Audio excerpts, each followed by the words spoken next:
Hi! Welcome back to my channel. It's me Divya. ఈరోజు ఒక simple and tasty recipe అనమాట. ఈ రెసిపీ ఇలా ట్రై చేసి ఒక్కసారి టేస్ట్ చేశారంటే నిజంగా బ్యాచిలర్స్ మీకైతే మాత్రం ఈ రెసిపీ మస్ట్ ట్రై అని చెప్తాను. అంత సింపుల్‌గా, క్విక్‌గా అయిపోయే వెల్లుల్లి కారం ఎగ్ ఫ్రైడ్ రైస్ ఎలా చేసుకోవాలో చూసేద్దామండి. ముందుగా ఇలాగా ఏదన్నా చిన్నది దంచుకునే రోలు పెట్టుకొని ఒక 7, 8 వరకు వెల్లుల్లి రెబ్బలు పొట్టు తీసి యాడ్ చేసుకోవాలి. దీంట్లోనే ఒక పావు టీ స్పూన్ వరకు జీలకర్రని కూడా యాడ్ చేసేసుకొని, అలాగే ఒక 1 టీ స్పూన్ వరకు కారాన్ని కూడా యాడ్ చేసుకోండి. ఒకవేళ ఇంకొంచెం స్పైసీగా కావాలనుకుంటే 1 ½ టీ స్పూన్ వరకు యాడ్ చేసుకోవచ్చు.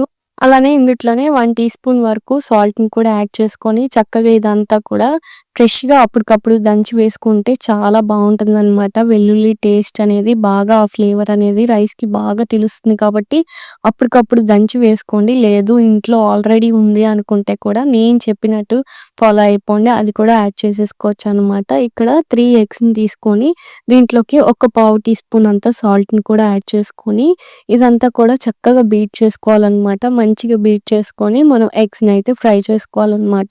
చక్కగా ఈ విధంగా అయితే ఎగ్స్ ఎన్ని కావాలంటే అన్ని యాడ్ చేసుకొని బీట్ చేసేసుకొని వీటినైతే పక్కన పెట్టేసుకొని ఇప్పుడు స్టవ్ వెలిగించుకొని ఒక కళాయి పెట్టుకొని ఒక 2 టేబుల్ స్పూన్స్ వరకు ఆయిల్ వేసుకొని ఆయిల్ కొంచెం బాగా హీట్ అయిన తర్వాత మీడియం ఫ్లేమ్‌లో పెట్టుకొని ఎగ్స్‌ని బీట్ చేసుకున్నాం కదా! చక్కగా వేసేసుకోండి.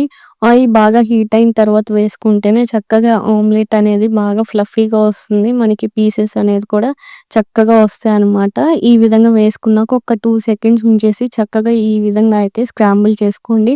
ఎగ్ స్క్రాంబుల్ చేసేసుకుంటే చాలా బావుంటుందనమాట. మీడియం ఫ్లేమ్‌లో పెట్టుకొని చేసుకోవటం వల్ల ఎగ్ అనేది చక్కగా ఈవెన్‌గా ఫ్రై అయిపోతుంది. మంచిగా ఇలాగా ఎన్ని ఎగ్స్ అయినా తీసుకొని ఇలాగా స్క్రాంబుల్ చేసేసుకొని, ఈ స్క్రాంబుల్ చేసుకున్న ఎగ్స్‌నన్నీ కూడా పక్కన పెట్టుకోవాలి. ఇప్పుడు అదే కళాయిలో ఒక 3 టేబుల్ స్పూన్స్ వరకు ఆయిల్ అనేది యాడ్ చేసుకోవాలి. ఆయిల్ కొంచెం ఎక్కువగానే పడుతుంది. మళ్ళీ ఎక్కువగా అనుకోవద్దు. ఈ ఆయిల్ ఎక్కువ వేసుకుంటేనే రైస్‌కి ఆ ఫ్లేవర్ టేస్ట్ అనేది బాగా వస్తుందనమాట.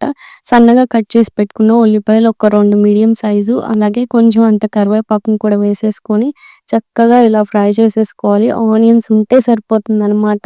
ఇలా వెల్లుల్లి కారం ఎగ్ ఫ్రైడ్ రైస్ చేసేసుకోవచ్చు. బ్యాచిలర్స్‌కైనా, ఆఫీస్‌కి వెళ్ళే వాళ్ళకైనా క్విక్‌గా అయిపోతుందనమాట. లంచ్ బాక్స్‌లోకి చాలా అంటే చాలా ఈజీగా అయిపోతుంది. వన్స్ ఆనియన్స్ అన్నీ ఫ్రై అయిపోయినాక ఒక పావు టీ స్పూన్ వరకు పసుపు, అలాగే ముందుగా దంచి పెట్టుకున్న వెల్లుల్లి కారాన్ని కూడా యాడ్ చేసేసుకొని చక్కగా ఒక 2 నిమిషాల పాటు లో ఫ్లేమ్‌లో పెట్టుకొని వెల్లుల్లి కారం అంతా కూడా ఇలాగ ఆయిల్‌లో బాగా మిక్స్ చేసుకోవాలి. వెల్లుల్లి కారం మాడిపోకుండా చూసుకోండి. లో ఫ్లేమ్‌లో పెట్టుకొని మిక్స్ చేసుకున్న వెంటనే ఇలాగ రైస్‌ని కూడా యాడ్ చేసేసుకోవాలి. బాయిల్ చేసి పెట్టుకున్న రైస్ యాడ్ చేసేసుకొని బాగా మిక్స్ చేసుకోవాలి. ఒకవేళ సాల్ట్ గనక సరిపోలేదనుకుంటే సాల్ట్‌ని మీ టేస్ట్‌కి తగ్గట్టుగా అడ్జస్ట్ చేసుకోండి. రైస్ అంతా కూడా బాగా మిక్స్ చేసుకున్న తర్వాత ఇలాగ స్క్రాంబుల్ చేసి పెట్టుకున్న ఎగ్స్ ఉన్నాయి కదా! ఇవి కూడా ఒకసారి వేసేసుకొని లో ఫ్లేమ్‌లో ఒక 2 మినిట్స్ పాటు టాస్ చేసుకోవాలనమాట. లో ఫ్లేమ్‌లో పెట్టుకొని యాడ్ చేసుకోవాలి. ఇవన్నీ కూడా వెల్లుల్లి కారం, రైస్ ఇంకా ఎగ్స్ అన్నీ కూడా చక్కగా లో ఫ్లేమ్‌లో పెట్టుకొని యాడ్ చేసుకొని ఎక్కడ కూడా మాడిపోకుండా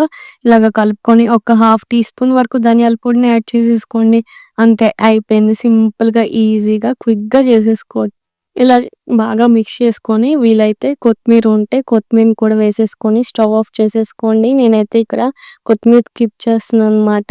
చాలా సింపుల్‌గా, టేస్టీగా అయిపోతుంది. ట్రస్ట్ మీ నిజంగా ఒకసారి మీరు టేస్ట్ చేశారంటే అంత బావుంటుందంటే నెక్స్ట్ టైమ్ కూడా చేసుకొని తినే అంత బావుంటుందనమాట ఈ రెసిపీ మాత్రం. చూసేసారు కదా ఈరోజు రెసిపీ. ఈ రెసిపీ గనుక మీకు నచ్చినట్టయితే తప్పకుండా మన ఛానల్ సబ్స్క్రైబ్ చేసుకోండి. మీ ఫ్రెండ్స్ అండ్ ఫ్యామిలీ మెంబర్స్‌కి షేర్ చేయండి, లైక్ చేయండి. Thank you.